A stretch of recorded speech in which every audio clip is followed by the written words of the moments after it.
11 মাস বয়সী ছোট্ট শিশুটি ক্ষুধার জ্বালায় কান্না করছে। কিন্তু স্বামীহারা অভাগা মায়ের তো আর সেই সামর্থ্য নেই যে সন্তানের মুখে দুমুঠো খাবার তুলে দিবে। স্ট্রোকজনিত কারণে সন্তান ভূমিষ্ঠ হওয়ার 2 মাসের মাথায় মারা যায় তার স্বামী। তারপরেই অভাগা মায়ের সন্তানের মুখে একটু দুধ তুলে দিতেই মায়ের এই আপ্রাণ চেষ্টা। তবে কি আমরা তার জন্য কিছুই করতে পারি না? আমার নাম সুমনা। বাড়ি কোথায়? বাড়ি মাগুরা। এই ঢাকাতে কোথায় থাকেন? ঢাকা উদ্যান থাকি। আপনার স্বামী কোথায়? মারা গেছে। কি মারা গেছে? কিভাবে মারা গেল? স্ট্রোক করে। আপনার বয়স কত? 18। এই 18 বছর বয়সে এই বাচ্চাটার বয়স কত? বাচ্চার বয়স 11। 11 মাস। হুম। বন্ধুগণ দেখেন, এত সুন্দর একটি ফুটফুটে বাচ্চা, অথচ এই মা আজকে এভাবে রাস্তায় পড়ে আছে। কি হৃদয় বিদারক একটা দৃশ্য দেখেন। আপনার বাবা মা কোথায়? বাপ নাই, মা আছে। তা বাবার কি হয়েছে? বাবার শ্বাসকষ্ট ছিল, মারা গেছে। বাবাও মারা গেছে। হুম। কয় ভাই বোন আপনারা? 3 ভাই বোন, 2 বোন 1 ভাই। ও ভাই বোনগুলো কোথায়?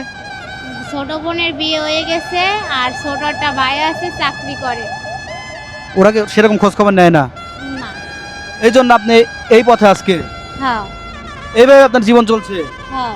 আপনার বাসা ভাড়া দিতে হয় কত? 3000 টাকা। এইভাবে মানুষের কাছে হাত পেতে পেতে এই বাসা ভাড়া দিচ্ছেন এবং খাচ্ছেন। হ্যাঁ। আপনার তো ছোট্ট একটা মানুষ, আপনি এই কাজটা করছেন, আপনার কষ্ট হয় না? কষ্ট হলে করা কিছু নাই ভাইয়া, পেট তো চালানো লাগবে তো আমার সন্তান নিয়ে। কেউ কোনো কাজ দেয় না? না, বাচ্চা নিয়ে কেউ কোনো কাজ দেয় না।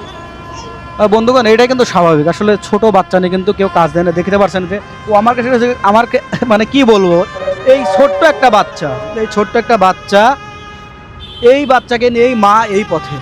আপনারা ইতিমধ্যে কিন্তু একটি আপুকে আপনারা অনেক উপকার করেছেন, আর আপনারা জানেন কিন্তু আমরা এই সব মানুষগুলোকে নিয়েই কাজ করি।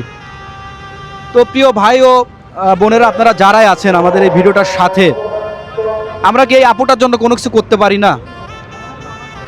আমরা মনে হয় কোনো কিছু করতে পারি, যে যদি আমরা খাদিজা আপাকে করে দিতে পারি, যদি আমরা জান্নাতুল ফেরদৌস মিম আপুকে করে দিতে পারি, তাহলে আমার এই সুমনা আপুকে মনে হয় আমরা কোনো কিছু করে দেওয়া সম্ভব।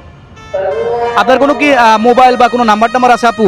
না আপু, আমার কোনো মোবাইলও চালাই না। বাচ্চা নিয়ে ছোট, এমনি খায়, এমনি গর্ভবতী, মোবাইল চালানোর সামর্থ্য আমার নাই। দেখেন কি একটা অবস্থা, তার মোবাইল নাম্বারও নেই। তো আমি বেশি কথা বাড়াবো না, ইনবক্সে আমাদের নাম্বারটা দিয়ে রাখবো। যদি আপনারা কেউ এই বোনটাকে সহযোগিতা করতে চান, তার পাশে থাকতে চান, অবশ্যই কিন্তু আমাদের সাথে যোগাযোগ করবেন। আর আমাদের ব্যক্তিগত নাম্বারটা আপুর কাছে আমরা দিয়ে যাব।